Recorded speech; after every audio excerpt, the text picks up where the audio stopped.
جیسا کہ آپ نے پڑھا کہ کون سے وہ 3 لوگ ہیں جن کی دعا اللہ تعالیٰ قبول نہیں کرتا۔ ہاں، اللہ کے نبی کریم صلی اللہ علیہ وسلم کا فرمان ہے کہ نبی کریم صلی اللہ علیہ وسلم نے فرمایا کہ 3 ایسے شخص ہیں جن کی دعا قبول نہیں ہوتی۔ وہ کون سے شخص ہیں؟ پہلا فرمایا کہ ایسا مرد جس کے ماتحت کوئی عورت ہو اور وہ عورت بد اخلاق ہو، اور وہ مرد اس عورت کو سمجھاتا نہ ہو اس کے اخلاق کے بارے میں، اس کے کردار کے بارے میں۔ دیکھا جائے تو معاشرے کے اندر اس معاملے کے اندر بہت زیادہ یہ چیز رائج ہے، بد اخلاق عورتیں، اور ہاں مرد بھی ان لوگوں کو، ان عورتوں کو نہیں سمجھاتے۔ یہ ہمارے معاشرے کے اندر بہت زیادہ رائج چیز ہے۔ جیسا کہ دیکھا گیا ہے کہ عام طور پہ ایک علاقے کے اندر، ایک گاؤں کے اندر، ایک کسی دیہات کے اندر یا کسی شہر کی ایک گلی کے اندر ایک ایسی خاتون کوئی نہ کوئی ضرور ہوتی ہے جس نے پورے محلے کو، پورے علاقے کو سر پہ اٹھایا ہوتا ہے، پورے علاقے کو بد اخلاقی کے ساتھ، جس کے ساتھ بولی گالی گلوچ، اس کا بدتمیزی کے ساتھ اس کے ساتھ پیش آنا،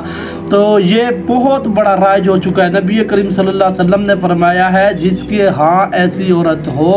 اس کو اگر وہ نہیں سمجھاتا اس کے اخلاق کے بارے میں، اس کے کردار کے بارے میں،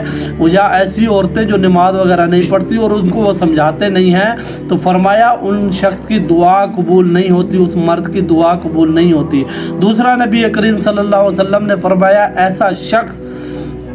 جو کاروبار کرتا ہے، جو کسی کے ساتھ لین دین کرتا ہے، کسی کو قرضہ دیتا ہے، قرضہ لیتا ہے اور گواہ نہیں بناتا، گواہ کسی شخص کو نہیں بناتا،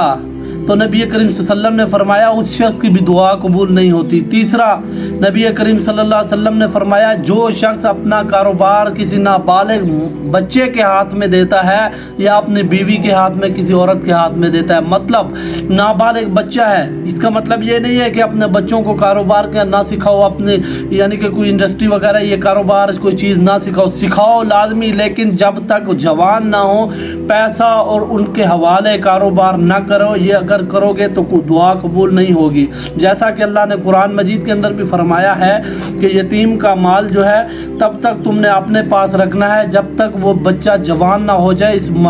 سنبھالنے والا نہ ہو جائے اس مال کو۔ تو ہاں، اگر بچہ بڑا ہو گیا ہے، کاروبار سنبھالنے والا ہے، پیسہ سنبھال سکتا ہے، تو کاروبار اس کے حوالے کرو۔ اگر وہ ابھی تک بچہ ہے تو اس کے حوالے اگر کاروبار کیا جائے گا تو نبی کریم صلی اللہ علیہ وسلم نے فرمایا ایسے شخص کی دعا قبول نہیں ہوتی۔ تو جی ہاں، دیکھنا ہم نے یہ ہے کہ یہ 3 شخصیتیں، 3 ایسے یہ جو عیب ہے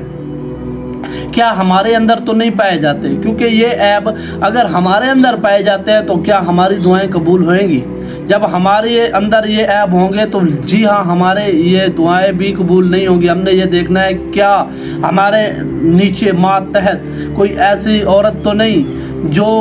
بد اخلاق ہو، بد کردار ہو اور ہم اس کو سمجھاتے نہ ہوں؟ کیا ہم نے کسی کے ساتھ کاروبار کیا اور اس کو لین دین کو لکھا نہ ہو، گواہ نہ کیا ہو؟ کیا ہم نے ایسا کوئی کام کیا کہ ہمارے پاس ہم نے بچوں کو اپنا کاروبار یا اپنی عورت کو کاروبار حوالے کیا؟ قوامون